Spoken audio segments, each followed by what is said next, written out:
Welcome to Keep the Faith Ministry News. A study published on Friday estimates that nearly 1.64 million people over the age of 13 in the United States identify themselves as transgender, based on an analysis of newly expanded federal health surveys. The study estimates that about 0.5% of all U.S. adults, some 1.3 million people, and about 1.4% or 300,000 of youth between 13 and 17 years old identify as transgender, having a different gender identity than the sex they were assigned at birth. The analysis was done by researchers at the Williams Institute, a think tank at UCLA's law school focused on gender identity public policy, and concluded that the percentage and number of adults who identify as transgender had, quote, remained steady since the Institute last made estimates in reports in 2016 and 2017. Quote, this report shows trans people live everywhere and their needs and concerns need to be listened to and be addressed in the public policy landscape, Jody L. Herman, one of the study's authors, said in an interview.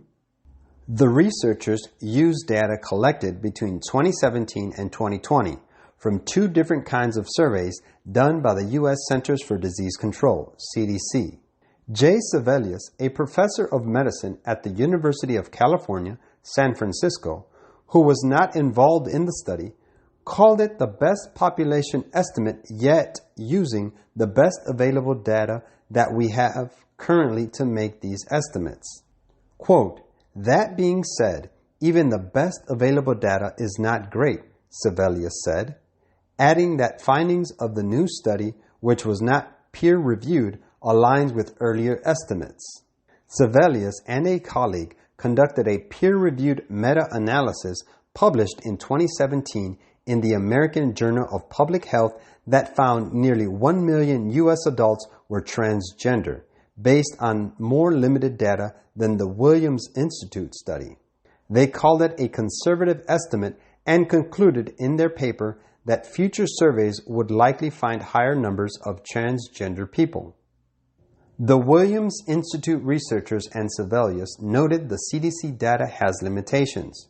For example, in 2017, the CDC introduced an optional set of questions about gender identity in its Youth Risk Behavior Survey for high school students, but only 15 states have used those questions, the Williams Institute study said. Also, the language used in some survey questions is not ideal, Sebelius said. For example, some CDC questions ask transgender respondents if they consider themselves male to female or female to male, terminology some trans people reject. Quote, it's using a very cruel tool to measure something that's extremely nuanced, especially for youth, Sebelius said. Quote, very many in every age and station of life are without principle or conscience, and with their idle spendthrift habits, they are rushing into vice and are corrupting society until our world is becoming a second Sodom. If the appetites and passions were under the control of reason and religion, society would present a widely different aspect. God never designed that the present woeful condition of things should exist. It has been brought about through the gross violation of nature's laws. Child Guidance, page 440. This is Keep the Faith Ministry News. Thank you for watching.